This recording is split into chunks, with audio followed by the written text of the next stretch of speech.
Welcome to a peaceful journey through the wonderful world of video games.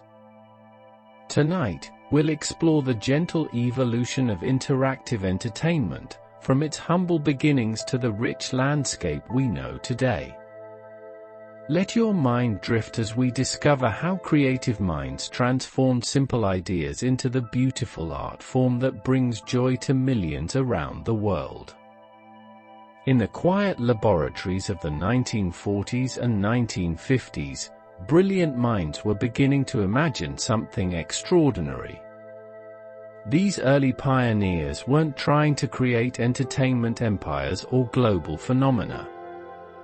They were simply curious about what might happen when mathematics met imagination, when logic circuits could respond to human touch. The story begins softly, like morning light filtering through laboratory windows. In 1947, Thomas Goldsmith Jr., an SL ray man, filed a patent for what they called a cathode ray tube amusement device. This gentle contraption used analog electronics to simulate missile trajectories on a simple screen. Players could adjust knobs to aim at paper targets overlaid on the display. It was wonderfully primitive, beautifully simple, and quietly revolutionary. As the 1950s unfolded like a slow, peaceful dream, computer scientists at universities began experimenting with interactive programs. At the University of Cambridge, 8S, Douglas created OXO, a serene version of tic-tac-toe that ran on the EDSAC computer. The game was elegant in its simplicity, requiring players to input their moves using a rotary telephone dial. Each move was deliberate, contemplative, almost meditative in its pacing. Meanwhile, in the tranquil halls of Brookhaven National Laboratory, physicist William Higginbotham was preparing for the lab's annual public exhibition in 1958. He wanted to create something that would engage visitors and demonstrate that science could be both educational and entertaining. Using an analog computer and an oscilloscope, he crafted Tennis for Two, a gentle simulation of tennis where players could hit a ball back and forth across a net. The display was beautifully minimal, just a side view of a tennis court with a simple line for the net and a dot representing the ball. Visitors were delighted by this peaceful interaction between human intention and electronic response. The game required players to press a button to hit the ball and turn a knob to control the angle of their shot. There was something wonderfully soothing about the rhythm, the gentle arc of the ball, the satisfying response of the controls, the simple joy of successful volleys. This wasn't competition in any harsh sense, it was collaboration between human creativity and technological possibility. As the 1960s dawned, the pace of innovation remained gentle but steady. At MIT, students were creating Space War on the PDP-1 computer. This game featured two spaceships orbiting a star, engaging in peaceful combat that was more like an elegant dance than actual warfare. The ships moved with graceful physics, influenced by the gravitational pull of the central star. Players learned to work with these forces rather than against them, creating beautiful spiral patterns as they maneuvered through space. The creation of Space War was itself a peaceful collaboration. Steve Russell, Martin Greats, and Wayne Wheaton worked together over many months, each contributing ideas and refinements. They weren't driven by commercial pressures or deadlines. They were motivated by pure curiosity and the joy of creation. Other students would gather to watch and play, offering suggestions and improvements. It was a community effort, born from shared enthusiasm and mutual respect. During these quiet early years, games were not products but explorations. They were ways for intelligent people to investigate the boundaries between human intention and machine capability. Each new game was like a gentle question asked of the universe: what if we could interact with mathematics? What if logic could be playful? What if computers could respond to our touch with grace and beauty? The graphics were wonderfully simple, dots and lines on dark screens, but they represented something profound. These were humanity's first steps into virtual worlds, our initial attempts to create spaces where imagination could take physical form through electronic means. There was something deeply peaceful about these early interactions, something that spoke to our fundamental desire to play, explore, and create. As the 1960s gave way to the 1970s, the gentle experiments in university labs began to find their way into the wider world.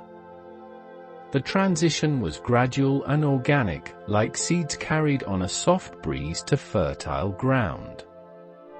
Innovators started to imagine that these delightful interactive experiences might bring joy to people beyond the academic community.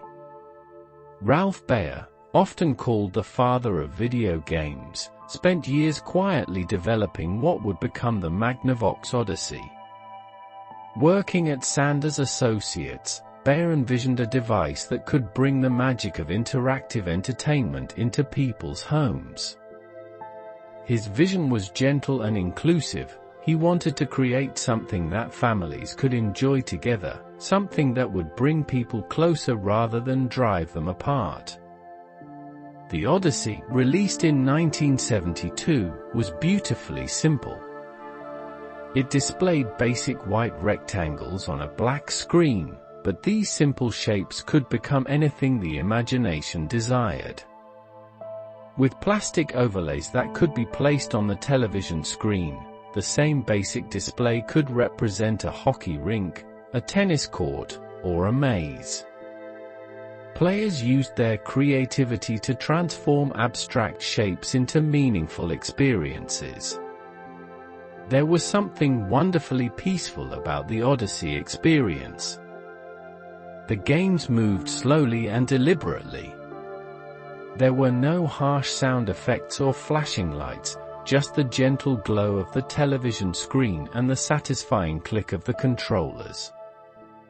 Families would gather in living rooms, taking turns and sharing discoveries.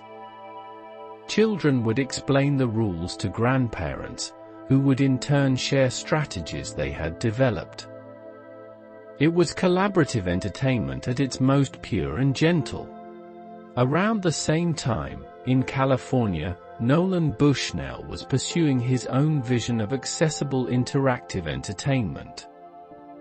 After experiencing space war during his college years, Bushnell dreamed of creating a commercial version that could be enjoyed in public spaces. His first attempt, Computer Space, was perhaps too complex for casual players, but it represented an important step toward making electronic games available to everyone. Undeterred by the modest reception of Computer Space, Bushnell founded Atari with Ted Dabney in 1972.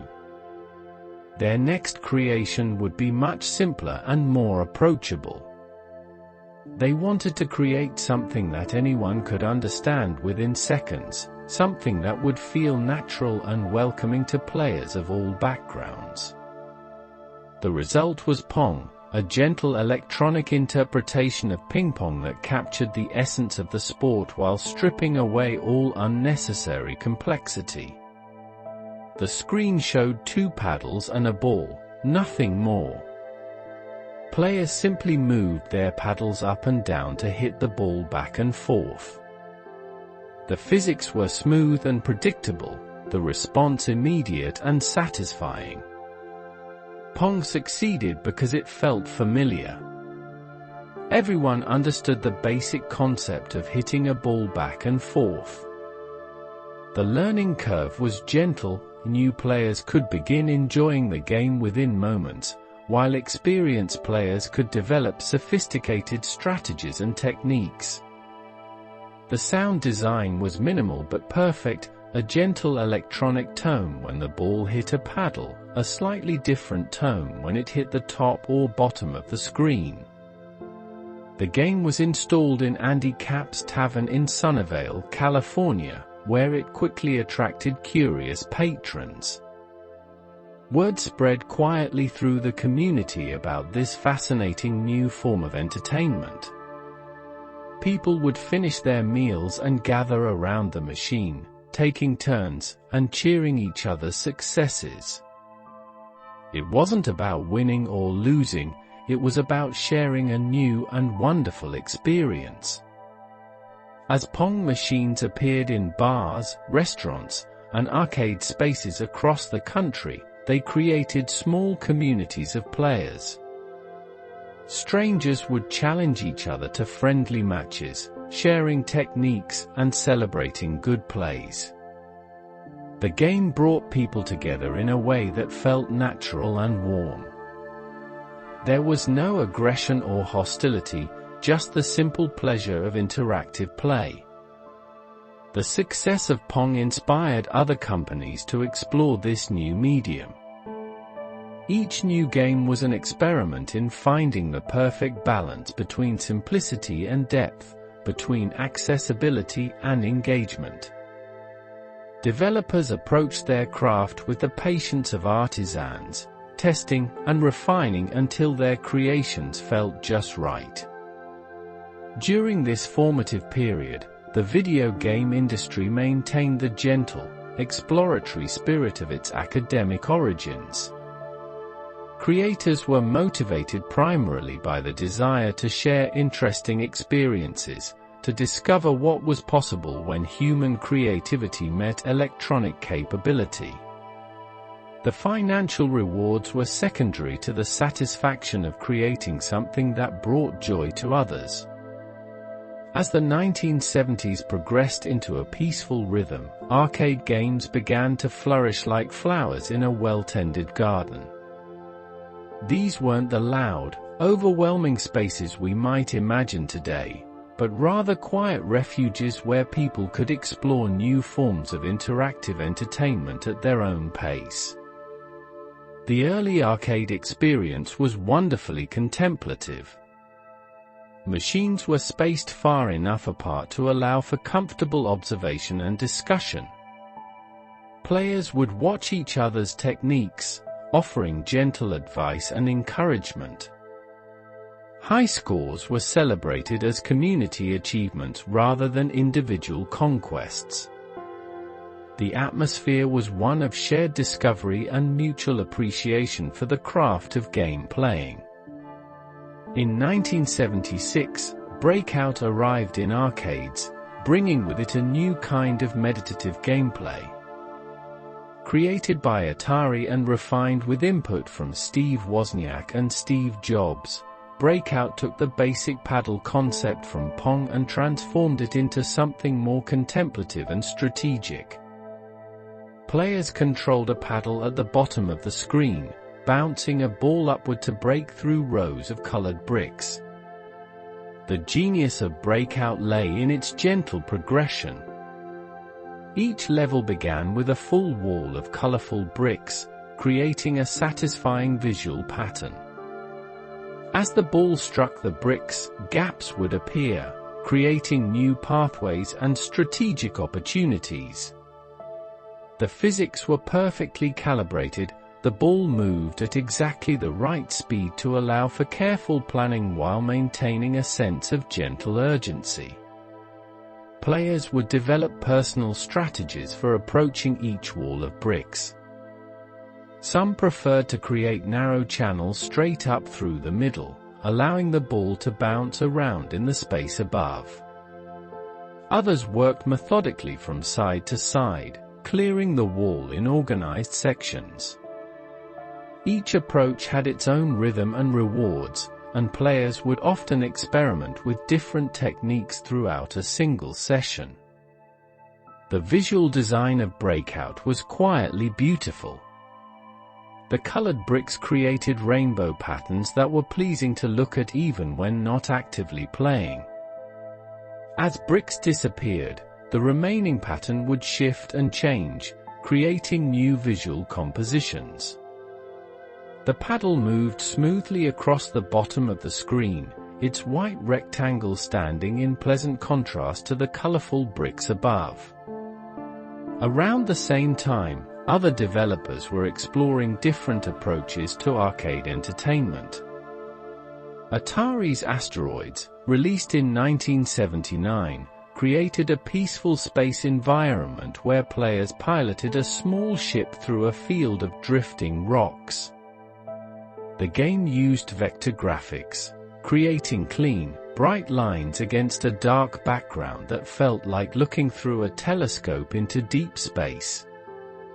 The movement in Asteroids was wonderfully fluid. The ship could rotate smoothly in any direction and thrust forward with gentle acceleration. Players learned to work with the physics rather than against them, using momentum and rotation to navigate gracefully through the asteroid field. When asteroids were destroyed, they would split into smaller pieces, creating new challenges and opportunities. The sound design in Asteroids was minimal but evocative. The ship's thrust produced a gentle whooshing sound, while destroyed asteroids made satisfying popping noises. The background featured a subtle heartbeat-like rhythm that increased in tempo as the situation became more intense, but never in a way that felt stressful or overwhelming. What made these early arcade games special was their ability to create small, perfect worlds that players could visit and explore. Each game was like a peaceful meditation on a particular set of physics and interactions. Players weren't fighting against the game, they were learning to dance with it, to find harmony between their intentions and the game's responses. The arcade community that grew around these games was remarkably supportive and inclusive. Experienced players would patiently teach newcomers, sharing not just techniques but also the deeper appreciation for the artistry involved in game design. High score tables became galleries where the community could celebrate exceptional performances, with players often gathering to watch record attempts and cheer for new achievements. Children and adults played side by side, each bringing their own perspectives and skills to the experience.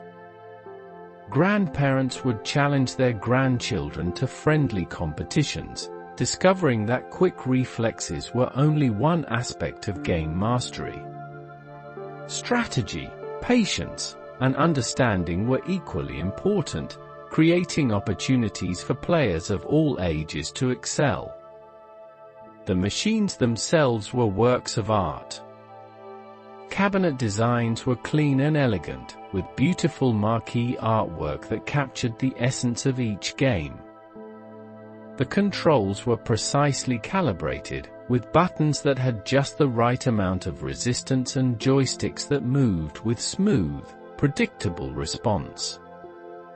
Every aspect of the experience was carefully considered to create the most welcoming and enjoyable interaction possible. As the 1970s drew to a close, the arcade scene had established itself as a new form of popular entertainment that was both accessible and sophisticated. These games offered experiences that were impossible to find anywhere else, interactive worlds where physics and creativity combined to create moments of pure joy and discovery. As arcade games continued to enchant players in public spaces, inventors and entrepreneurs began dreaming of ways to bring these magical experiences into people's homes. The vision was warm and inclusive. Families gathered in comfortable living rooms, sharing discoveries and creating memories through interactive play. The Atari 2600, released in 1977, represented a gentle revolution in home entertainment. Unlike the single-game focus of earlier home consoles, the 2600 used interchangeable cartridges, allowing families to build libraries of different experiences. The system's wood-grain design fit naturally into the family room, looking more like a piece of furniture than a piece of technology. The beauty of the 2600 lay not in its technical sophistication, but in its ability to transform simple interactions into meaningful experiences. Games like Combat allowed two players to pilot tanks or planes in various scenarios, each with its own strategic considerations. The graphics were wonderfully abstract, simple colored shapes that represented complex ideas through the power of imagination. Families would spend quiet evenings exploring these new worlds together. Parents and children took turns piloting spaceships, racing cars, and solving puzzles. The shared experience created new opportunities for connection and communication. Strategies would be discussed over dinner, techniques passed down from older siblings to younger ones, and achievements celebrated as family accomplishments. The rhythm of home gaming was naturally different from the arcade experience. Without the pressure of quarters and time limits, players could explore games at their own pace. They could experiment with different approaches, practice difficult sections, and gradually master complex challenges. This created a deeper, more personal relationship with each game. Adventure, created by Warren Robinett for the 2600, exemplified the magic possible in home gaming. Players controlled a simple square character exploring a fantasy world filled with castles, mazes, and mythical creatures. The graphics were minimal, rooms were represented by single-color backgrounds, objects by simple shapes, but the experience was rich and immersive. What made Adventure special was its sense of exploration and discovery. Players would map out the world in their minds, remembering the locations of important items and the layouts of complex mazes. The game encouraged patience and careful observation. Success came not from quick reflexes but from thoughtful planning and persistent exploration. The famous Easter egg hidden in Adventure, Warren Robinett's secret signature room, represented something beautiful about the early gaming community. It was a gentle surprise, a gift from the creator to dedicated players. Finding it required curiosity, persistence, and a willingness to explore beyond the obvious paths. When players discovered it, they became part of a special community of explorers who had uncovered the game's hidden secret. Other 2600 games created their own unique experiences. Pitfall by David Crane offered a peaceful adventure through a jungle landscape, where players swung on vines, jumped over logs, and avoided gentle hazards. The game's 255 screens created a vast world to explore, with each screen offering new challenges and discoveries. The character of Pitfall Harry became an early video game hero, not through violence or aggression, but through curiosity and persistence. Players guided him through his adventures with care and patience, learning the timing of each jump and the rhythm of each obstacle. Success felt earned and satisfying. Video Olympics brought the excitement of track and field events into the living room, allowing up to 4 players to compete in various challenges. The games were simple but engaging: running races, pole vaulting, swimming competitions. Families would organize their own Olympic ceremonies, keeping track of medals and celebrating everyone's achievements. The social aspect of these early home games was their greatest strength. They created excuses for people to spend time together, to share experiences and create memories. Gaming sessions would naturally include conversation, laughter, and mutual encouragement. The games themselves were just the beginning. They sparked interactions and connections that extended far beyond the screen. As more systems entered the market, each brought its own philosophy and approach to home entertainment. The Intellivision, with its slightly more sophisticated graphics and unique controller design, attracted families who wanted deeper, more complex experiences. Its games often included extensive instruction manuals that became part of the ritual, reading together, discussing strategies, and planning approaches. The ColecoVision brought arcade-quality experiences into homes, with faithful recreations of popular coin-operated games. Families could now enjoy Donkey Kong, Zaxxon, and other arcade favorites without leaving their living rooms. The transition from public to private play allowed for new kinds of exploration and mastery. During this era, gaming magazines began to appear, creating communities of players who shared strategies, tips, and stories. These publications had a gentle, inclusive tone, treating games as worthy subjects for serious discussion and analysis. They celebrated creativity, rewarded exploration, and encouraged players to see games as art forms deserving of appreciation and study. The home gaming revolution of the late 1970s and early 1980s established patterns that would influence the medium for decades to come. It demonstrated that video games could be more than entertainment. They could be tools for bringing people together, for creating shared experiences, and for exploring new forms of creative expression. As the 1980s unfolded like a gentle sunrise, personal computers began appearing in homes and schools, bringing with them exciting new possibilities for interactive entertainment.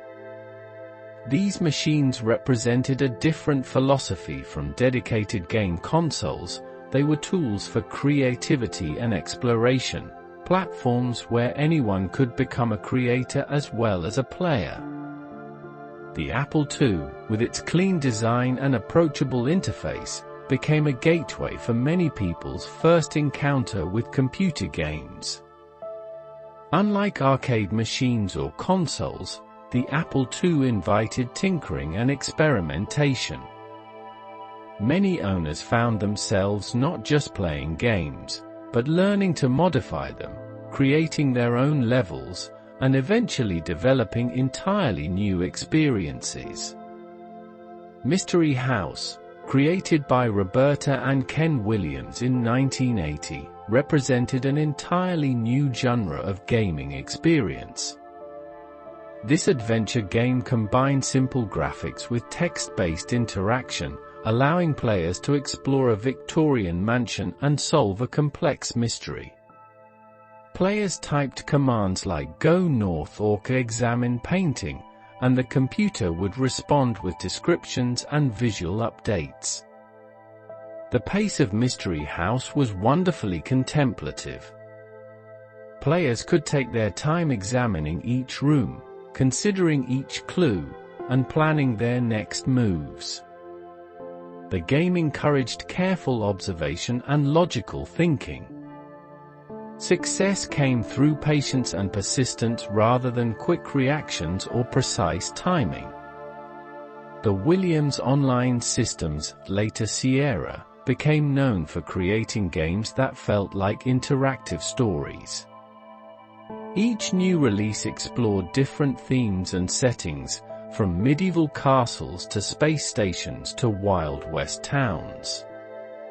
The graphics evolved gradually, becoming more detailed and expressive while maintaining the gentle, exploratory pace that made these games special. King's Quest, released in 1984, elevated the adventure game format to new heights of beauty and sophistication. Players controlled a knight named Graham as he explored a fairy tale kingdom, solving puzzles and helping various characters.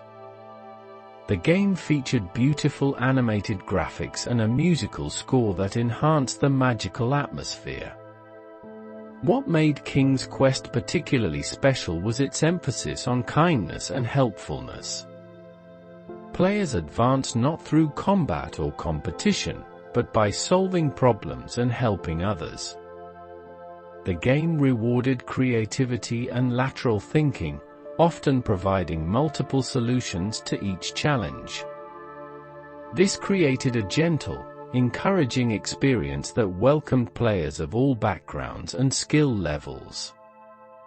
Meanwhile, other developers were exploring different approaches to computer gaming. Infocom, founded by MIT graduates, specialized in text-only adventures that pushed the boundaries of interactive storytelling. Games like Zork transported players to rich, detailed worlds described entirely through elegant prose. The Zork series created some of the most atmospheric and immersive game worlds ever conceived. Players explored the great underground empire through room-by-room descriptions that painted vivid pictures in the imagination. The writing was witty and engaging, filled with memorable characters and clever puzzles that required careful thinking and creative problem-solving. Infocom's games were notable for their sophisticated parser, the system that interpreted player commands. Unlike simpler adventure games that recognized only basic verb-noun combinations, Infocom's parser could understand complex sentences and respond to subtle variations in phrasing. This created a more natural, conversational relationship between player and game. The company's approach to hint systems was particularly thoughtful. Rather than providing direct answers, Infocom's hint books offered graduated clues that gently guided stuck players toward solutions without spoiling the satisfaction of discovery. This philosophy respected the player's intelligence and desire to solve challenges independently. Educational software also flourished during this period, with companies like the Learning Company creating games that made learning feel like play. Rocky's Boots taught logical thinking through puzzle solving, while Reader Rabbit helped children develop reading skills through gentle, encouraging activities. These educational games succeeded because they never felt like work disguised as play. Instead, they found the inherent fun in learning, creating experiences where curiosity and exploration were naturally rewarded. Children would spend hours with these programs, not because they were required to, but because the activities were genuinely engaging and satisfying. The personal computer gaming community developed its own unique culture during this era. Computer stores would host game-playing sessions where customers could try new releases and share strategies. User groups organized around specific computers would trade programs, discuss techniques, and collaborate on projects. Programming became an accessible hobby for many computer owners. Books and magazines provided tutorials for creating simple games, and many future professional developers got their start by experimenting with these early tools. The barrier between player and creator was lower than it had ever been, allowing anyone with curiosity and patience to participate in the creative process. Bulletin board systems, BBSs, began connecting computer enthusiasts across distances, allowing them to share games, strategies, and stories. These early online communities were remarkably supportive and inclusive, bound together by shared enthusiasm for this new medium. Players would spend hours helping each other solve difficult puzzles or offering encouragement for ambitious programming projects. The personal computer era established gaming as a legitimate form of personal expression and creative exploration.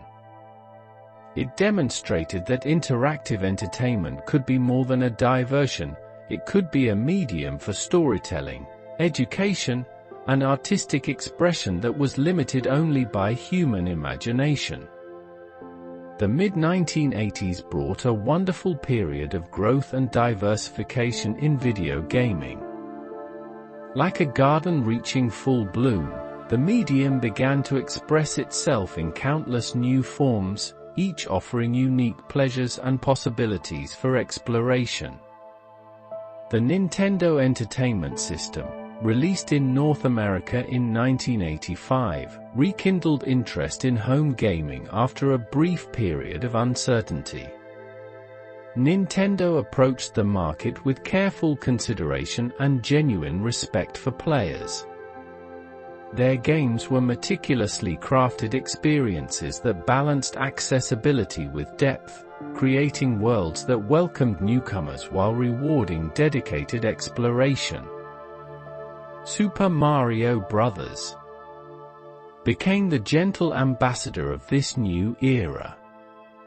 The game's opening moments perfectly demonstrated Nintendo's thoughtful approach to design. The first level taught players everything they needed to know through play rather than instruction. The rhythm of running, jumping, and collecting coins felt natural and satisfying from the very first moments. Mario himself was designed to be universally appealing, a friendly, determined character whose adventures felt joyful rather than aggressive. His world was filled with whimsical details that rewarded curiosity and exploration. Hidden blocks contained power-ups and extra lives, secret areas offered shortcuts and treasures, and every level featured multiple paths and approaches. The music of Super Mario Bros., composed by Koji Kondo, added another layer of warmth and personality to the experience. The melodies were catchy and memorable, creating emotional connections that enhanced the gameplay. Each area had its own musical theme that perfectly matched the visual design and level structure. Nintendo's approach to difficulty was particularly thoughtful. Their game started gently, allowing players to learn and practice fundamental skills before introducing more complex challenges. Failure was never punishing, it was simply an opportunity to try again, to experiment with different approaches, and to gradually master new techniques. The Legend of Zelda, also released in 1986, created an entirely new template for adventure gaming. Unlike the linear progression of most games, Zelda offered a vast world that players could explore in multiple directions. The overworld was filled with secrets, hidden passages, and mysterious characters who offered cryptic advice and assistance. Link, the game's protagonist, was another example of Nintendo's gentle approach to character design. He was brave and determined, but never cruel or aggressive. His quest to rescue Princess Zelda and restore peace to Hyrule felt noble and worthwhile. Players guided him with care and investment, feeling genuine concern for his welfare and success. The game's dungeon design was masterful in its combination of puzzle solving and exploration. Each underground complex presented a series of interconnected challenges that required both physical skill and logical thinking. Players would gradually map out each dungeon in their minds, remembering the locations of keys, treasures, and important passages. Zelda's save system was revolutionary for home consoles, allowing players to pause their adventures and return to them later. This created a more personal, intimate relationship with the game world. Players could take their time, explore thoroughly, and develop their own strategies without the pressure of completing everything in a single session. Meanwhile, other genres were flourishing on various platforms. Role-playing games found new expression through series like Dragon Quest, originally Dragon Warrior in North America, and Final Fantasy. These games invited players into epic adventures that unfolded over dozens of hours, featuring complex stories, character development, and strategic combat systems. Dragon Quest, created by Yuji Horii, brought the depth of computer role-playing games to console players in an accessible format.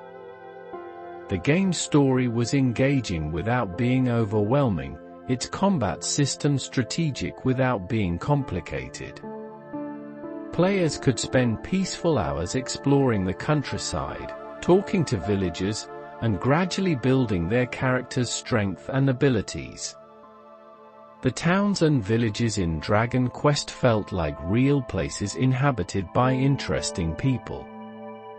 Each character had something unique to say, whether offering helpful advice, sharing local gossip, or contributing to the overall atmosphere of the world.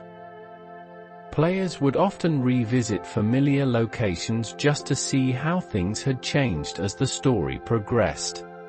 Final Fantasy, created by Hironobu Sakaguchi, offered a different approach to role-playing that emphasized party-based strategy and character customization. Players controlled a group of heroes, each with different strengths and abilities, working together to overcome challenges and save their world from various threats. The job system in later Final Fantasy games allowed incredible flexibility in character development. Players could experiment with different combinations of abilities, discovering synergies and strategies that suited their personal play styles. This created a highly personal experience where no two players would approach challenges in exactly the same way. Both series featured beautiful music that enhanced the emotional impact of the stories. Nobuo Uematsu's compositions for Final Fantasy and Koichi Sugiyama's work on Dragon Quest created memorable melodies that players would hum long after finishing their gaming sessions. The music helped create emotional connections to characters and locations that made the adventures feel meaningful and memorable. Sports games also found new sophistication during this period. Nintendo's Ice Hockey and Tecmo Bowl brought arcade-style action to home consoles, while more simulation-focused games began appearing on personal computers. These games allowed players to experience the strategy and excitement of their favorite sports from new perspectives. The appeal of sports games lay in their combination of familiar rules with new possibilities. Players could experience the satisfaction of successful plays and strategies while exploring scenarios that would be impossible in real life. Managing a team, calling plays, and executing perfect moves created a different kind of engagement that complemented rather than replaced interest in actual sports. Racing games evolved from simple arcade experiences into more sophisticated simulations that captured the thrill of speed and competition. Games like Pole Position and Outrun offered the excitement of high-speed driving in safe, controlled environments where players could push limits and explore techniques without real-world consequences. The visual design of these racing games was often breathtaking, featuring beautiful landscapes that flowed past at incredible speeds. Players would memorize track layouts, learn optimal racing lines, and gradually improve their lap times through practice and dedication. The sense of progression and mastery was deeply satisfying. As the 1980s continued their gentle progression, a new innovation appeared that would transform how and where people could enjoy video games. The concept of truly portable gaming had been explored before, but it took Nintendo's thoughtful approach to create something that would capture the imagination of players worldwide. The Game Boy, released in 1989, represented a perfect understanding of what portable gaming could and should be. Rather than trying to duplicate the power and complexity of home consoles, Nintendo created a system that embraced the unique advantages of portability. The monochrome screen might have seemed limiting, but it allowed for crisp, clear graphics that remain visible in various lighting conditions. The Game Boy's design philosophy emphasized battery life, durability, and comfort over raw technical power.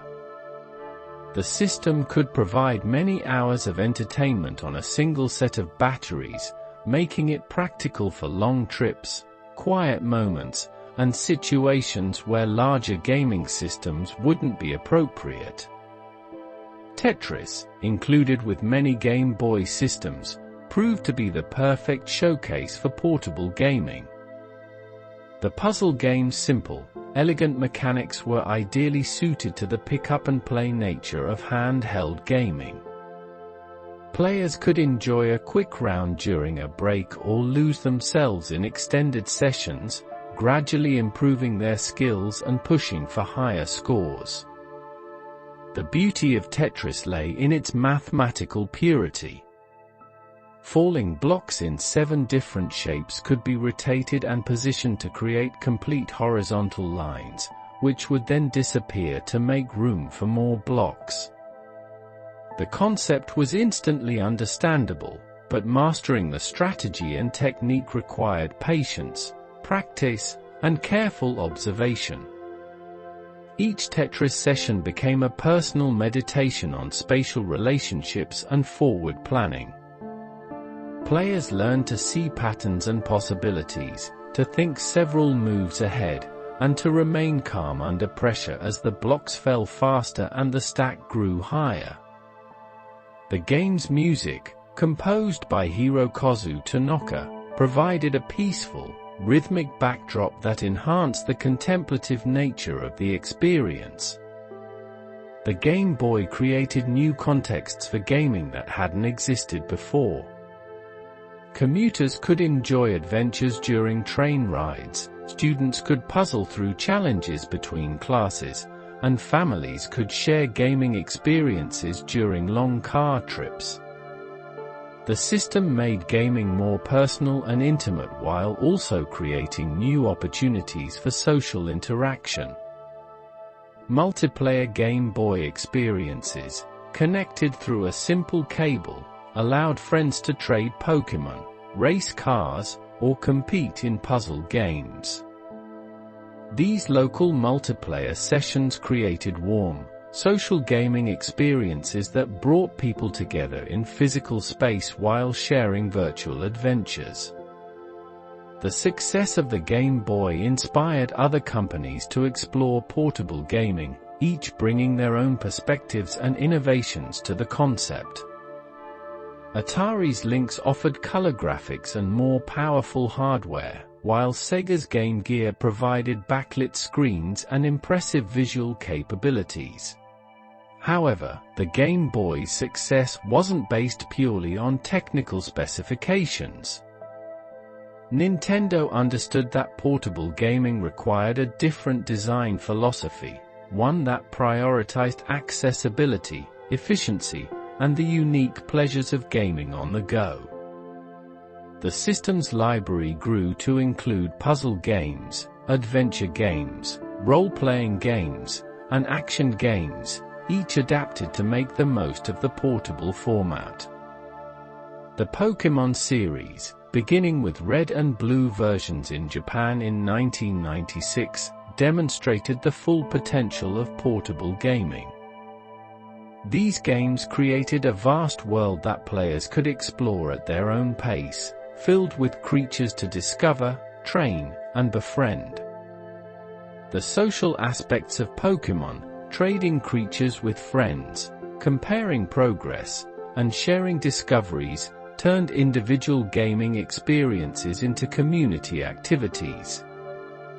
Pokémon succeeded because it captured the gentle joy of exploration and collection.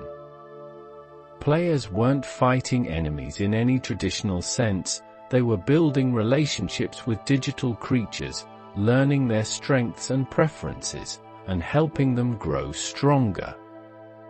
The battles were strategic rather than violent, emphasizing tight matchups, timing, and resource management. The game's famous slogan, "Gotta catch 'em all," perfectly captured the completionist appeal that drove many players. But the real joy came from the journey rather than the destination, the quiet satisfaction of discovering a new Pokémon in the tall grass, the excitement of successfully capturing a rare species, and the pride of helping a beloved creature evolve into a more powerful form. Link's Awakening, a Zelda game created specifically for Game Boy, showed how traditional adventure gaming could be adapted for portable play.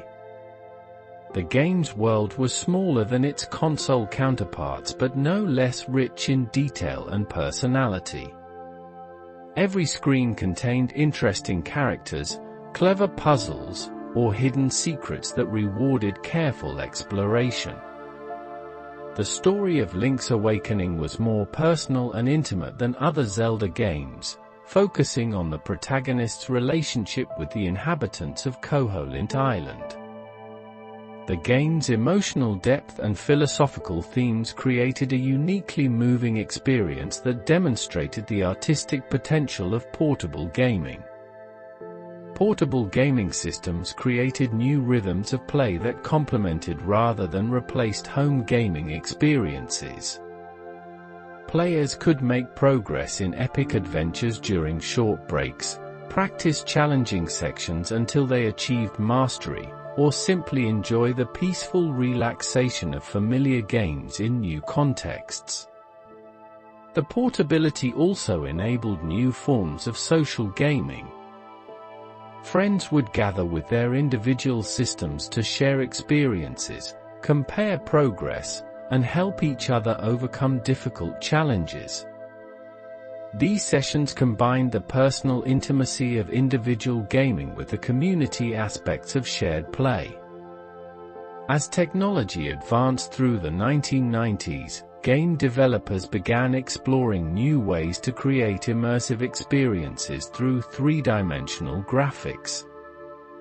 This transition wasn't just about technical capability, it represented a fundamental shift in how players could interact with virtual worlds, moving from viewing games as flat pictures to experiencing them as navigable spaces. The early experiments with 3D gaming were wonderfully ambitious and creative. Developers approached this new dimension with the curiosity of explorers, discovering what was possible when players could move freely through virtual environments. Each new technique and innovation opened up possibilities that hadn't existed before. Wolfenstein 3D, created by ID Software, introduced many players to the concept of first-person perspective gaming. Players moved through maze-like environments, seeing the world through the eyes of their character. The graphics were simple by later standards, but the sense of presence and immersion was revolutionary. The game's environments were crafted with careful attention to creating believable spaces that players could navigate intuitively. Corridors, rooms, and passages were laid out logically, allowing players to develop spatial awareness and mental maps of each level. The experience of moving through these 3D spaces felt natural and engaging. Doom, also from ID Software, expanded on these concepts while adding atmospheric elements that enhanced the sense of exploration and adventure.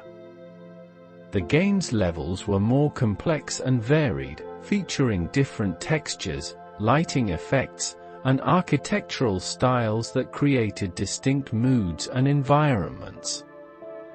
What made Doom special wasn't just its technical achievements, but its understanding of how to create spaces that felt interesting to explore. Each level was designed as a puzzle to be solved through movement and observation. Players learned to read the environment, looking for clues about hidden passages, key locations, and optimal routes through complex layouts. The multiplayer aspects of Doom created new forms of social gaming that took advantage of the 3D environment. Players could explore maps together, sharing discoveries and strategies while enjoying the collaborative aspects of navigation and problem-solving. These experiences laid the groundwork for future developments in online gaming communities. Super Mario 64, released with the Nintendo 64 in 1996, demonstrated how 3D graphics could enhance the pure joy of movement and exploration. Mario's new three-dimensional world was filled with hills to climb, platforms to jump between, and secrets to discover around every corner. The game's control system was revolutionary in its intuitive responsiveness. Moving the analog stick gently would make Mario walk slowly, while pushing it fully would send him running at top speed. Players could make him tiptoe carefully across narrow ledges or bound energetically across open spaces. The camera system allowed players to look around and appreciate the beautiful environments from multiple angles. Each of the game's worlds was like a peaceful playground filled with interesting challenges and discoveries. Players could approach objectives in their own order and style, spending time exploring and experimenting with the physics of Mario's movement. The long jump, triple jump, and wall kicks created a vocabulary of movement that felt natural and expressive. The collection of stars provided gentle goals that encouraged thorough exploration of each world. Some stars required precise platforming skills, others involved puzzle solving, and still others rewarded players for finding hidden areas or completing optional challenges. This variety ensured that players with different interests and abilities could find satisfying experiences. The Legend of Zelda: Ocarina of Time, released in 1998, created one of the most beloved 3D adventure worlds ever designed. Hyrule felt like a real place with its own geography, history, and inhabitants. Players could spend hours simply wandering through the countryside, discovering new locations and interacting with the various characters who populated this peaceful kingdom. The game's Z-targeting system solved the challenge of combat in 3D space by allowing players to focus on specific enemies or objects. This created fluid, dance-like encounters where positioning and timing were more important than rapid button pressing. Link moved gracefully around his opponents, using his shield and sword with elegant precision. The time travel mechanics in Ocarina of Time added emotional depth to the exploration experience. Players could see how their actions affected the world over time, visiting familiar locations in different eras and witnessing the results of their heroic deeds. This created a personal investment in the world's welfare that made the adventure feel meaningful and consequential. The musical elements of the game were particularly beautiful. Link's ocarina could play melodies that affected the world in various ways, calling his horse, changing the weather, or opening magical doorways. Learning new songs felt like acquiring new forms of communication with the world itself. Gran Turismo, released for the PlayStation in 1997, brought unprecedented realism to racing games while maintaining the accessible fun that made the genre appealing. The game featured hundreds of real cars from various manufacturers, each modeled with careful attention to detail and authentic handling characteristics. What made Gran Turismo special was its approach to progression and learning. Rather than simply providing access to the fastest cars immediately, the game encouraged players to start with modest vehicles and gradually work their way up to more powerful machines. This created a natural learning curve where players developed their skills alongside their virtual garage. The driving simulation was sophisticated enough to reward real driving techniques while remaining approachable for casual players. Understanding concepts like racing lines, braking points, and weight transfer made players faster and more successful. The game became a gentle teacher, encouraging improvement through practice and observation. The variety of tracks and racing conditions kept the experience fresh and engaging. Players could race through mountain passes, city streets, and professional circuits, each requiring different strategies and techniques. Weather effects and time of day changes added atmospheric variety that made each race feel unique and memorable. Tomb Raider introduced players to Lara Croft, an adventurous archaeologist exploring ancient ruins and mysterious locations. The game combined platforming challenges with puzzle solving and exploration, creating a peaceful adventure experience that rewarded patience and careful observation. The 3D environments in Tomb Raider were designed as architectural spaces that felt believable and atmospheric. Ancient temples, underground caverns, and lost civilizations were rendered with attention to detail that made exploration feel like genuine discovery. Players would spend time simply appreciating the artistry of the environments.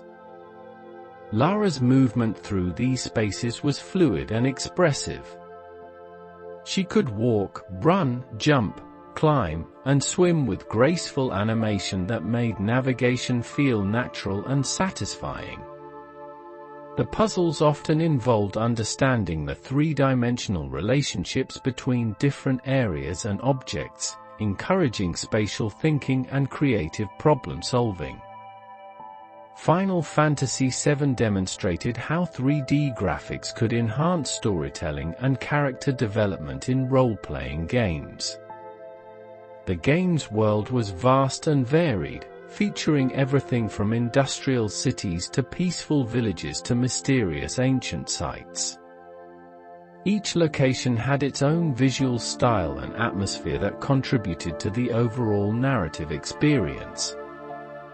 The characters in Final Fantasy VII were rendered with enough detail to convey personality and emotion through their animations and expressions. Players developed genuine attachments to these digital personas, caring about their relationships, growth, and eventual fates.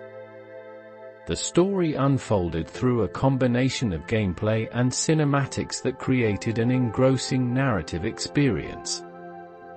The materia system allowed players to customize their characters' abilities in creative ways, experimenting with different combinations of magical and physical skills. This provided a strategic layer that kept combat interesting throughout the lengthy adventure, while also allowing players to adapt their party to their preferred play style. As the 1990s progressed, 3D gaming technology continued to evolve rapidly. Each new technique and innovation opened up possibilities that developers eagerly explored. Real-time lighting effects created more atmospheric environments, improved texture mapping made worlds feel more detailed and believable, and enhanced animation systems brought characters to life with greater expressiveness.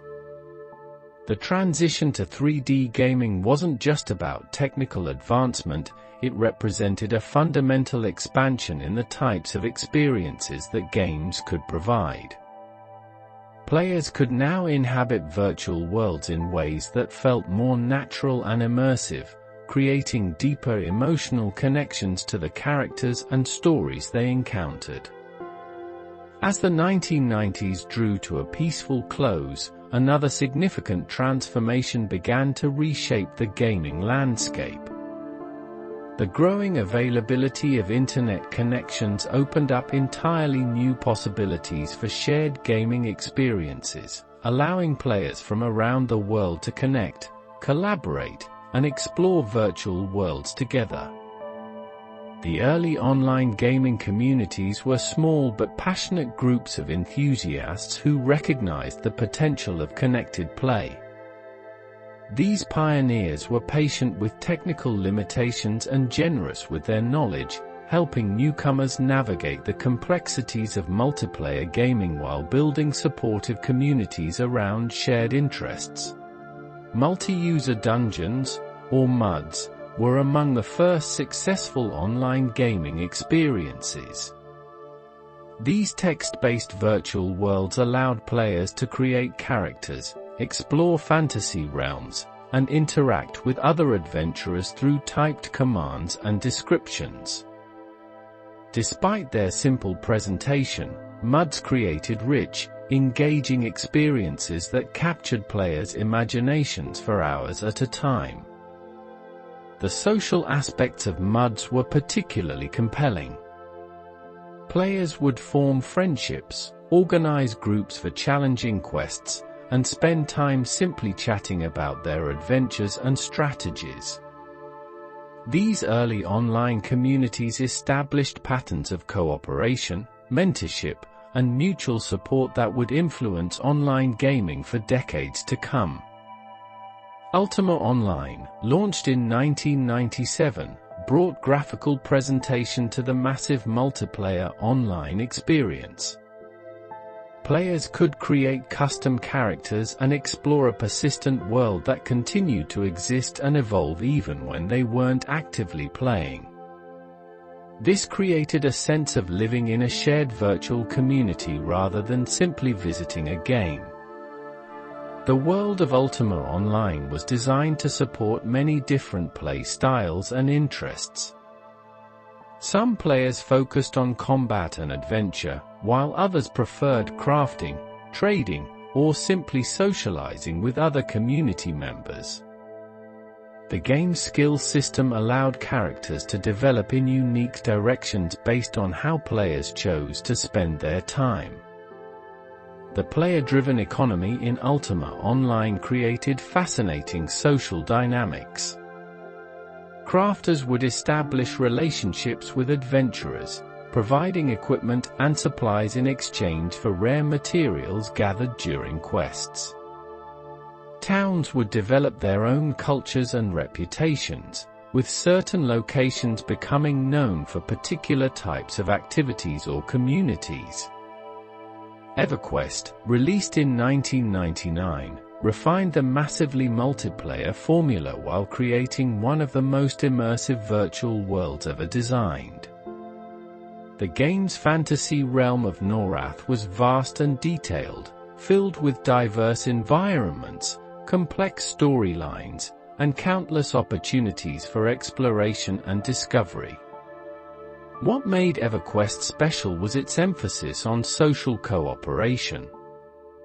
Most of the game's content was designed for groups of players working together, encouraging the formation of friendships and long-term adventuring partnerships. Players would spend hours planning expeditions, discussing strategies, and sharing the excitement of successful quests.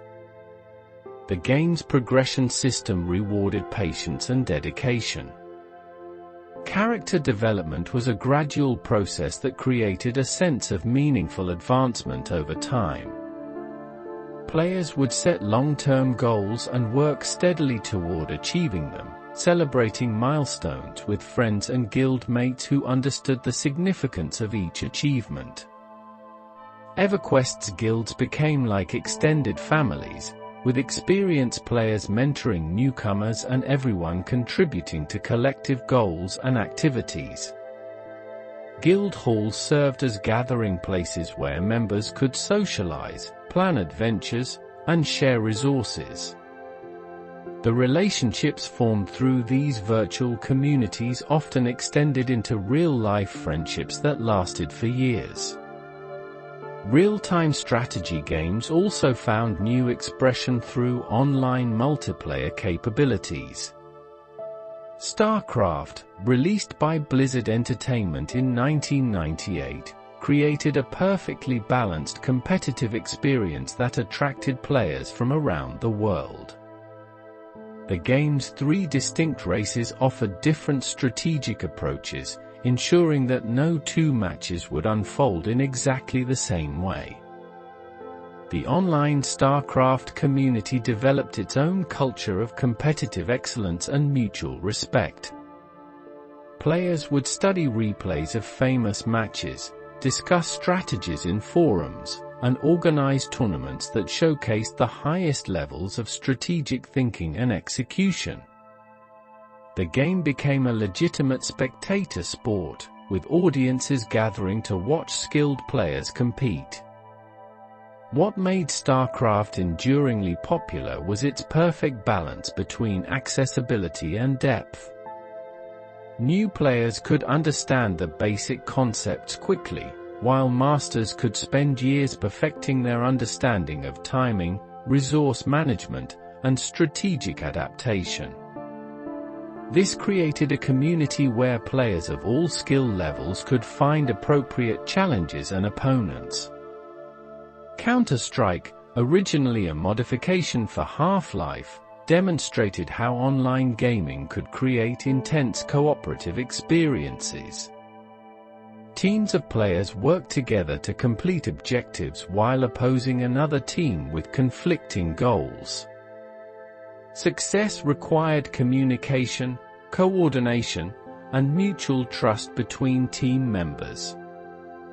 The tactical nature of Counter-Strike encouraged thoughtful, strategic play rather than simple reaction-based gaming. Players learned to move carefully, communicate effectively, and support their teammates through challenging situations. The game rewarded patience, planning, and teamwork over individual showmanship. Online gaming communities during this era were notable for their inclusivity and supportiveness. Experienced players typically welcomed newcomers, offering advice and encouragement rather than criticism. Forums and chat channels buzzed with discussions about strategies, technical tips, and shared experiences that built bonds between players who might never meet in person. The asynchronous nature of many online games created new rhythms of play that fit naturally into people's daily lives. Players could log in for short sessions when they had free time, or commit to longer adventures when their schedules allowed.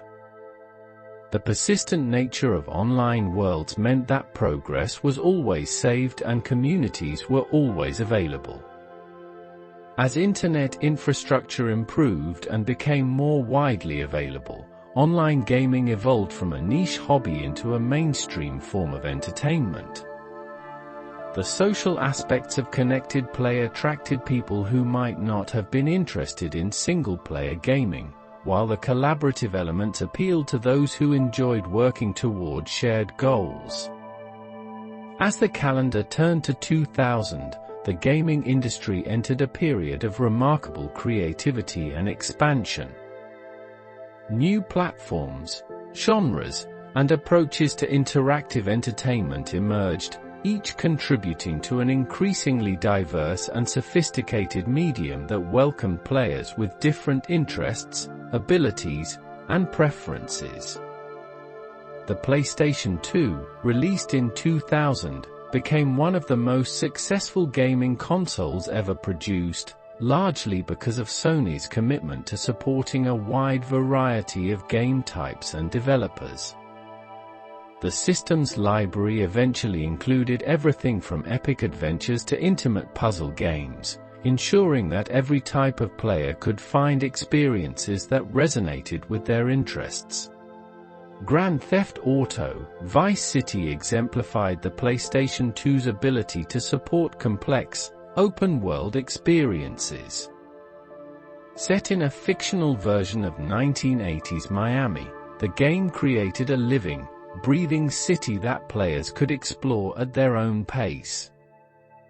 The attention to period detail, from the music on the radio to the architecture of the buildings, created an immersive experience that felt like visiting a carefully crafted alternate reality.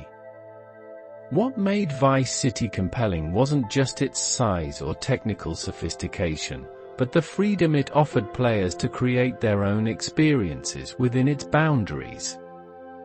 Some players focused on the main storyline, while others preferred to explore the city, discover hidden locations, or simply enjoy the atmosphere of driving through neon-lit streets while listening to period-appropriate music. The Grand Theft Auto series was notable for its mature approach to storytelling, addressing complex themes and moral questions through its narratives. Players were encouraged to think about the consequences of their actions and the nature of the characters they were controlling. The game sparked meaningful discussions about violence, morality, and the role of choice in interactive entertainment. The Nintendo GameCube, released in 2001, represented Nintendo's continued commitment to innovative, accessible gaming experiences. The system's compact design and unique controller reflected the company's philosophy of making gaming approachable and fun for players of all backgrounds and skill levels. Super Smash Bros. Melee became a beloved party game that brought together characters from across Nintendo's history in a celebratory fighting experience. Rather than focusing on complex combos or aggressive competition, the game emphasized fun, accessibility, and the joy of seeing favorite characters interact in unexpected ways. The game's multiplayer modes created some of the most enjoyable social gaming experiences of the era. Friends would gather for tournaments that were more about shared laughter and friendly competition than serious rivalry. The game's various modes and options allowed players to customize their experiences to match their preferences and skill levels. Metroid Prime demonstrated how beloved 2D franchises could be successfully translated into three-dimensional experiences. The game maintained the sense of isolated exploration and gradual empowerment that defined the Metroid series while taking full advantage of 3D graphics and spatial design. Samus Aran's adventure through the alien world of Talon 4 was both visually stunning and emotionally engaging. The game's scan visor allowed players to examine the environment in detail, reading about the planet's history, ecology, and the fate of its former inhabitants. This created a rich narrative experience that rewarded curiosity and careful exploration. Microsoft entered the console market with the Xbox in 2001, bringing with it a focus on online connectivity and powerful hardware.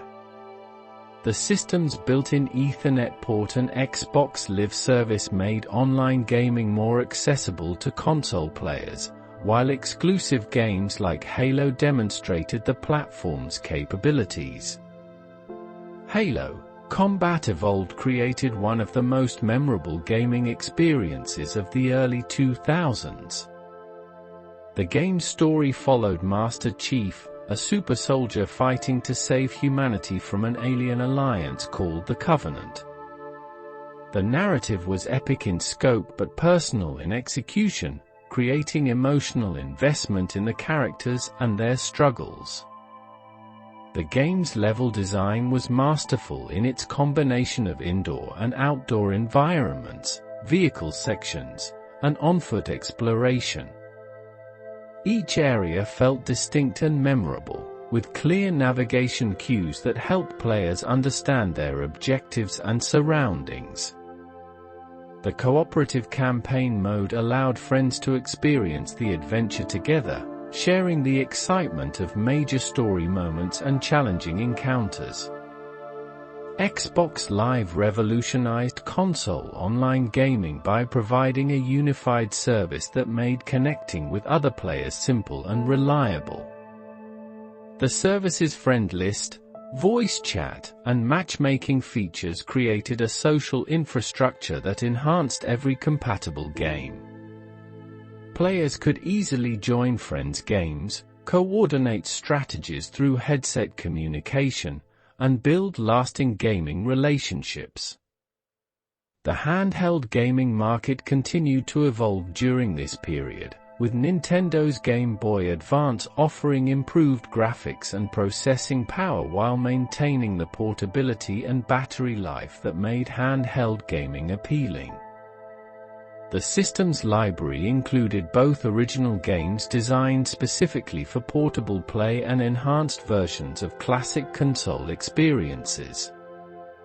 Pokémon Ruby and Sapphire introduced a new generation of creatures while refining the series' core mechanics. The games featured improved graphics that brought the Pokémon world to life with greater detail and personality. New features like Pokémon abilities and double battles added strategic depth while maintaining the accessibility that made the series popular with players of all ages. The social aspects of Pokémon gaming continued to flourish, with players gathering at official events, organizing local tournaments, and using the Game Boy Advance's link capabilities to trade creatures and battle with friends. The games created shared experiences that brought people together across age groups and backgrounds.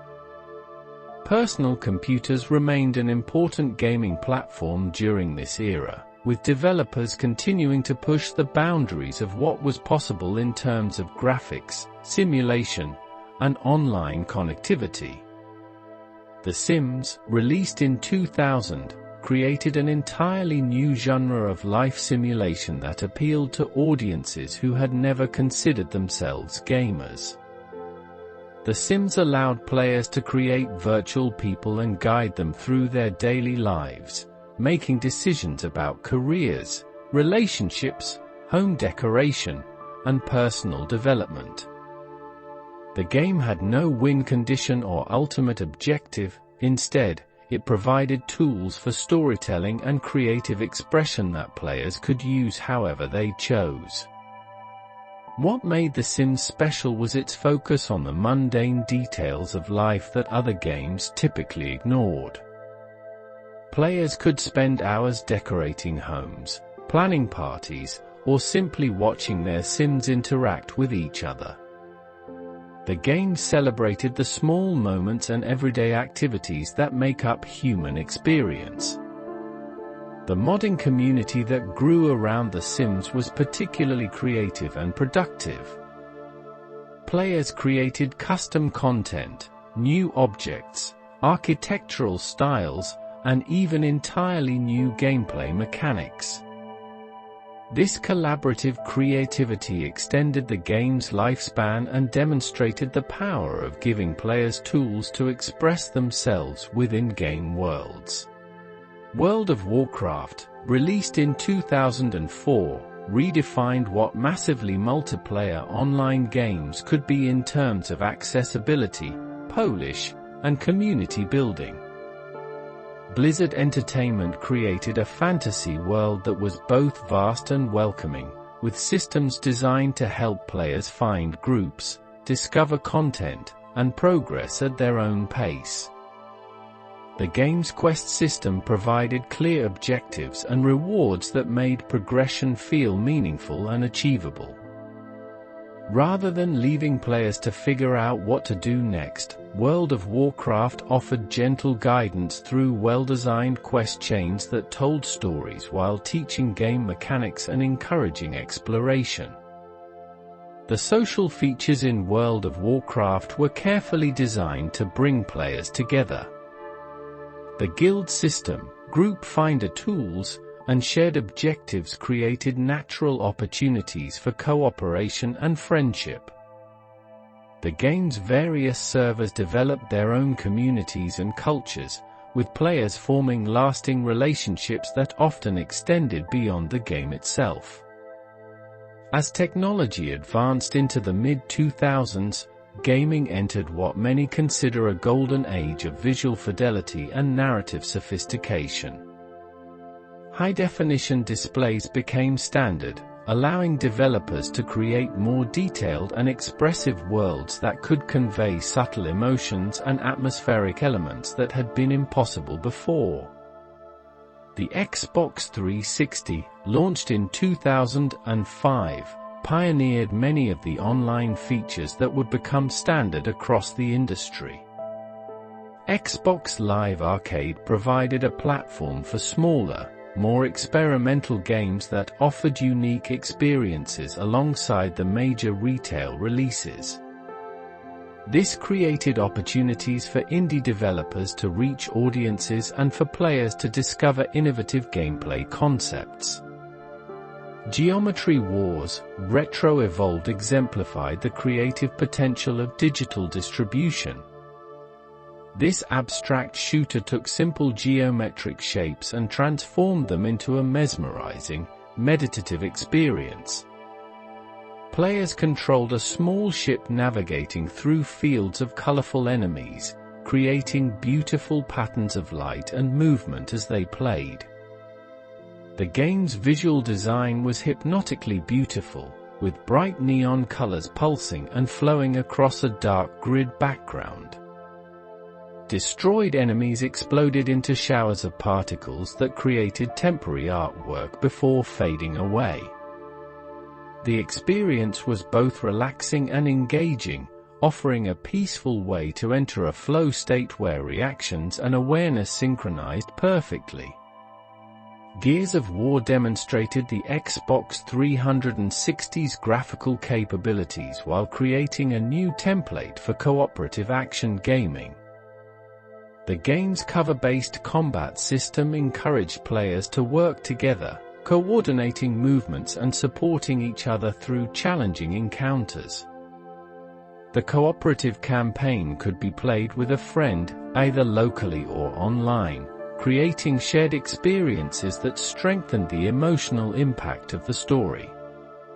The relationship between the main characters, Marcus Phoenix and Dominic Santiago, was portrayed with genuine warmth and mutual respect. Their friendship felt authentic, with small moments of humor and support that made players care about their welfare.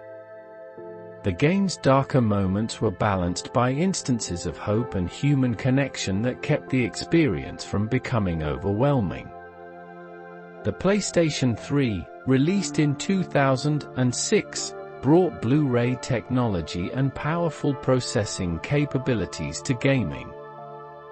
Sony's platform supported both blockbuster-exclusive titles and innovative downloadable games that explored new forms of interactive entertainment. Uncharted: Drake's Fortune introduced Nathan Drake, a treasure hunter whose adventures combined exploration, puzzle solving, and cinematic storytelling. The game's presentation was remarkably sophisticated, with character animations and facial expressions that conveyed personality and emotion with unprecedented subtlety. What made Uncharted special was its balance of different gameplay elements. Players would alternate between platforming sections that required careful timing and spatial awareness, combat encounters that emphasized cover and strategy, and puzzle-solving sequences that rewarded observation and logical thinking. This variety kept the experience fresh while supporting the narrative flow. The game's tropical environments were rendered with stunning detail and artistic beauty. Lush jungles, ancient ruins, and hidden temples created a sense of exotic adventure that made exploration feel genuinely rewarding. The level design encouraged players to take their time and appreciate the craftsmanship that went into creating each location. Little Big Planet revolutionized user-generated content by providing players with sophisticated tools for creating their own levels and sharing them with the gaming community. The game's charming presentation, featuring the adorable Sackboy character and handcrafted visual style, made the creation process feel approachable and fun rather than technical and intimidating. The community that formed around Little Big Planet was remarkably creative and supportive. Players would spend hours crafting elaborate levels, then share them for others to enjoy and rate. The best user-created content was featured prominently, giving talented creators recognition and inspiring others to experiment with the game's tools. The Nintendo Wii, also released in 2006, took a completely different approach to gaming innovation by focusing on intuitive motion controls rather than graphical power. Nintendo's philosophy was that gaming should be accessible to everyone, regardless of age, experience, or technical knowledge. Wii Sports perfectly demonstrated the system's potential by translating familiar sports into simple, natural movements. Players could swing the remote like a tennis racket, bowl by mimicking the actual bowling motion, or practice their golf swing in their living room. The games were easy to understand but offered enough depth to reward practice and skill development. The social impact of Wii Sports was remarkable. Families would gather for tournaments, retirement communities organized bowling leagues, and people who had never been interested in video games found themselves enjoying these intuitive experiences. The game broke down barriers and brought gaming to audiences that the industry had never reached before. Super Mario Galaxy elevated 3D platforming to new heights of creativity and imagination. The game's spherical worlds and gravity-based mechanics created unique movement puzzles that felt fresh and innovative. Mario could run around the surface of small planets, jump between gravitational fields, and navigate three-dimensional spaces in ways that had never been possible before. Each galaxy in the game was a carefully crafted experience with its own visual theme, musical accompaniment, and gameplay mechanics. The variety was astounding. One level might focus on precise platforming challenges, while another emphasized exploration and discovery, and still another would introduce unique mechanics that appeared nowhere else in the game. The orchestral soundtrack, composed by various artists under the supervision of Mahito Yokota and Koji Kondo, elevated every moment of the adventure.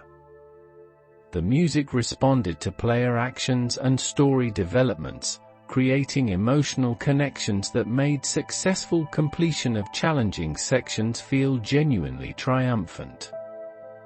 BioShock, released in 2007, demonstrated how video games could address complex philosophical themes while maintaining engaging gameplay. Set in the underwater city of Rapture, the game explored questions about free will, objectivism, and the nature of choice through both its narrative and mechanics. The City of Rapture was a character in itself, with detailed environmental storytelling that revealed the history and philosophy of its founder, Andrew Ryan. Players pieced together the story through audio logs, visual details, and architectural elements that painted a picture of a utopian vision gone wrong. The game's moral choice system was integrated naturally into the gameplay, requiring players to make decisions that reflected their values and beliefs. These choices had consequences that affected both the story and the player's abilities, creating personal investment in the ethical dimensions of the adventure.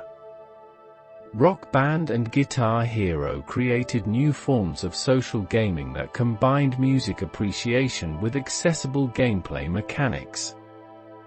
These rhythm games allowed players to perform popular songs using plastic instrument controllers, creating the fantasy of being rock stars without requiring actual musical training.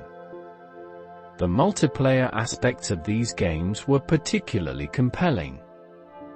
Friends would form virtual bands, taking on different instrumental roles and working together to successfully perform songs. The experience was collaborative rather than competitive, with everyone contributing to the overall success of the performance.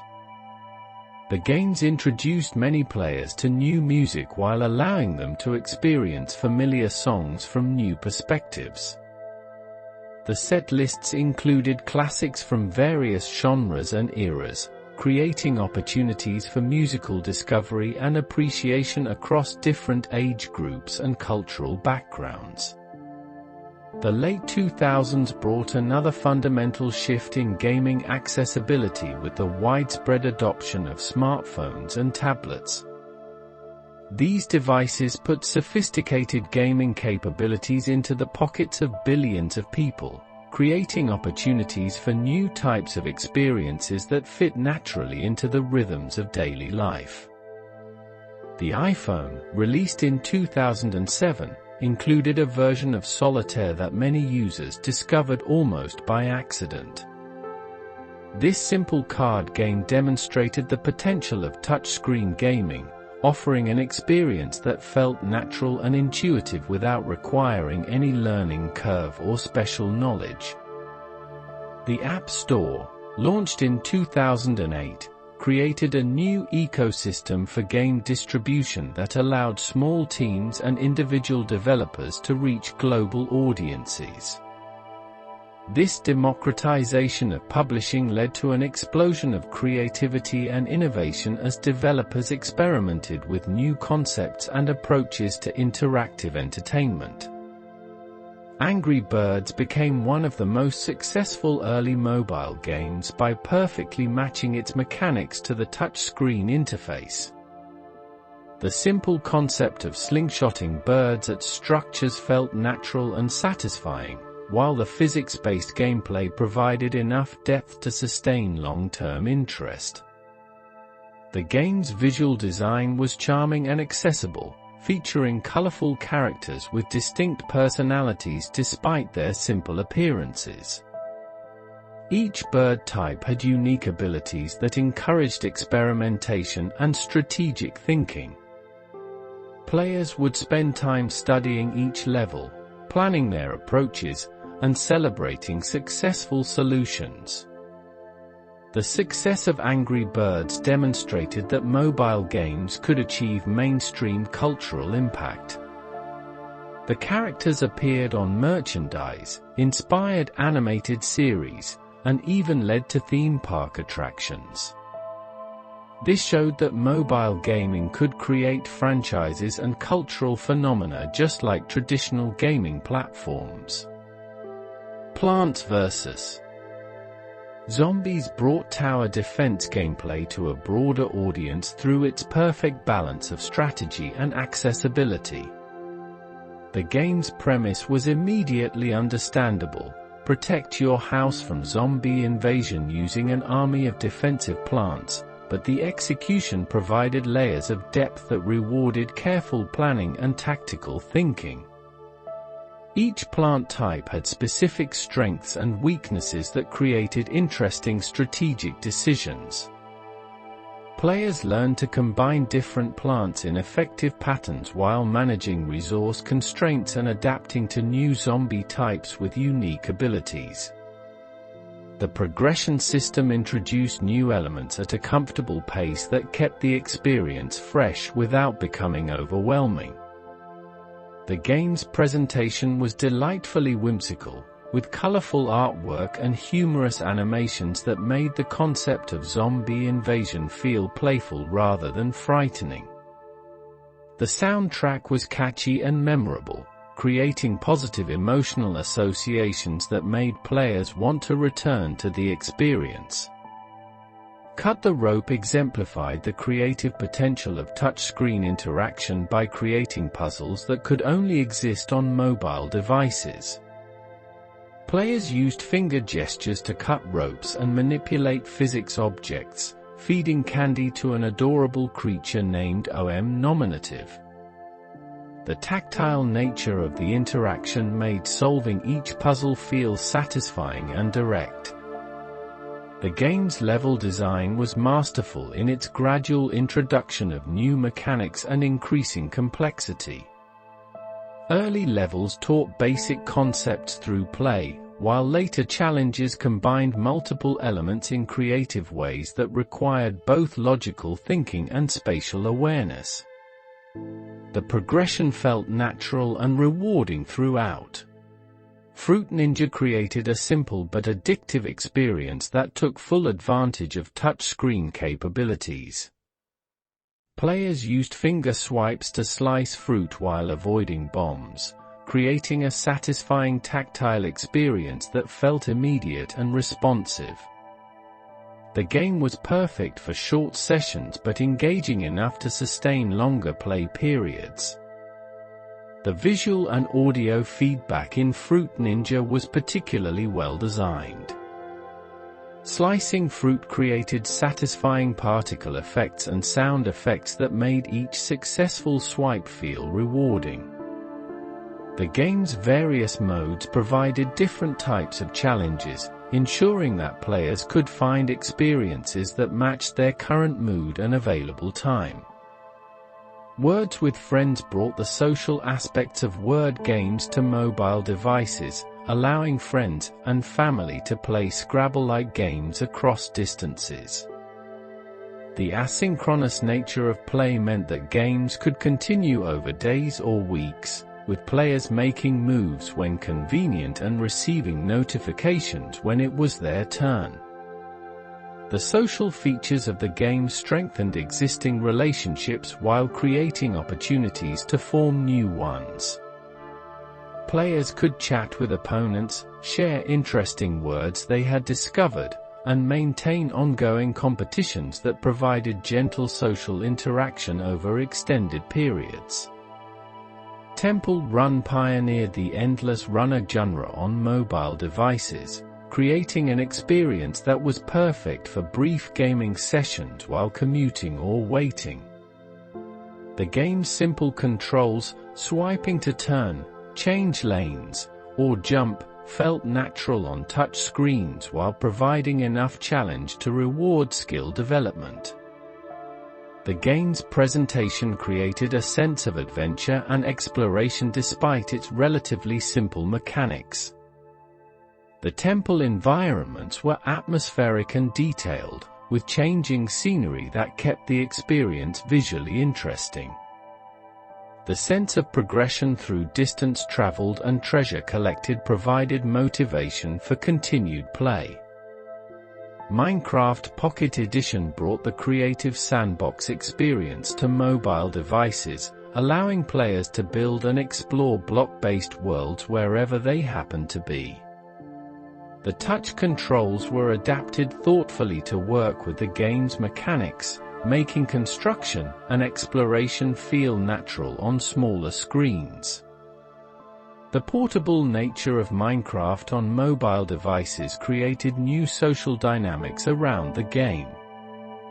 Players could easily share their creations with friends, work on collaborative projects during breaks, or simply enjoy the meditative aspects of building and crafting in quiet moments throughout the day.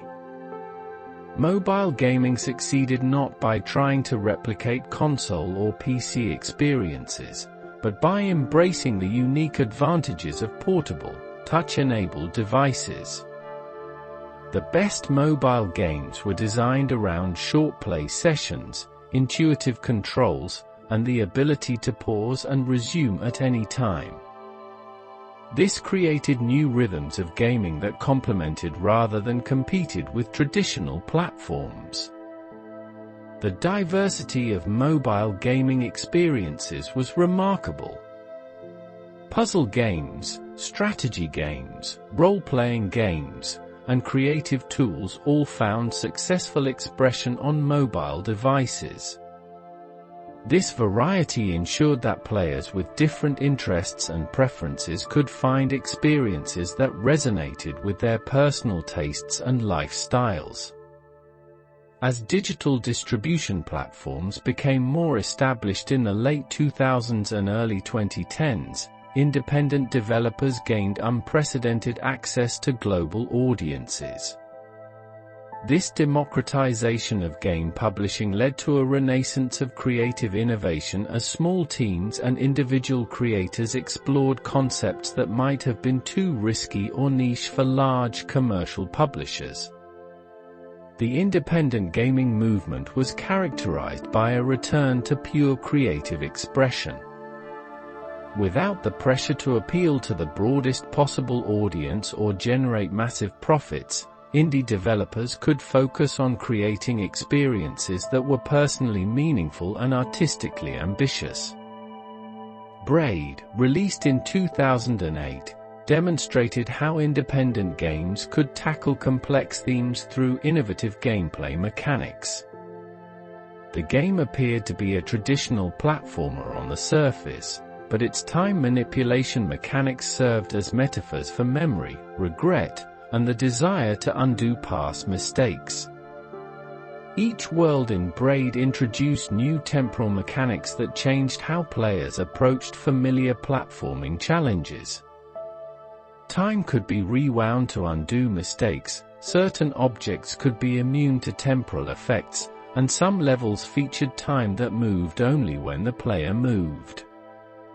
These weren't just clever gameplay gimmicks, they were integral parts of the game's exploration of human psychology and relationships. The game's presentation was strikingly beautiful, with hand-painted artwork that created a dreamlike atmosphere perfectly suited to its themes. The classical music selections enhanced the contemplative mood, creating space for players to reflect on the deeper meanings embedded in the gameplay experiences. World of Goo exemplified the creative potential that emerged when developers focused on pure gameplay innovation rather than commercial considerations. The game's premise was wonderfully simple: build structures using balls of goo, but the execution was filled with charm, personality, and environmental storytelling that created emotional connections to these simple circular characters. Each level presented unique challenges that required creative problem-solving and spatial thinking. The goo balls had different properties and behaviors, encouraging experimentation and discovery. The physics simulation was precise enough to reward careful construction while remaining forgiving enough to encourage bold architectural experiments. The game's world-building was subtle but effective, with each chapter taking place in different environments that told stories through visual details and atmospheric elements. The soundtrack perfectly matched the whimsical yet occasionally melancholy mood, creating emotional resonance that elevated simple puzzle solving into something more meaningful. Limbo created one of the most atmospheric gaming experiences ever crafted, using stark black and white visuals and minimal audio to create a haunting world that stayed with players long after completion. The game's young protagonist navigated dangerous environments using only simple movement and jumping abilities, but the emotional impact was profound. The game's puzzle design was integrated seamlessly with its atmospheric presentation. Solutions often required careful observation of environmental details and understanding of simple physics principles. The challenges felt natural rather than artificial, as if they emerged organically from the game's mysterious world. What made Limbo special was its ability to create powerful emotional responses through minimal means. The visual style was stripped down to essential elements, but every shadow and silhouette was carefully placed to maximum effect. The game demonstrated that artistic vision and creative constraint could be more powerful than unlimited resources. Super Meat Boy brought incredible precision and responsiveness to platform gaming while maintaining a sense of playful challenge rather than frustrating difficulty. The game's levels were designed around split-second timing and pixel-perfect movement, but the instant respawn system meant that failure never felt punishing or discouraging. The character of Meat Boy was simple but expressive, with animations and sound effects that conveyed personality despite his basic appearance. Players developed genuine affection for this tiny hero and his determination to rescue his girlfriend from various dangerous situations. The game's approach to difficulty was particularly thoughtful. Challenges were demanding but fair, with clear visual cues and consistent physics that allowed players to learn and improve through practice. The optional harder versions of levels provided additional challenges for players who wanted to push their skills further while keeping the main experience accessible. Minecraft began as an independent project by Marcus Notch Persson and grew into one of the most influential games ever created. The game's block-based world and creative tools allowed players to build virtually anything they could imagine, from simple houses to elaborate architectural marvels to functional computer circuits. What made Minecraft special was its balance between creative freedom and gentle survival challenges. The game's day-night cycle and monster encounters provided structure and motivation without overwhelming the core building and exploration mechanics. Players could choose to focus on creative construction, challenging survival scenarios, or collaborative multiplayer projects. The game's visual style was deliberately simple, using blocky textures and basic lighting effects that prioritized clarity and performance over realistic detail. This aesthetic choice made the game accessible to players with different hardware capabilities while creating a distinctive visual identity that influenced countless other games.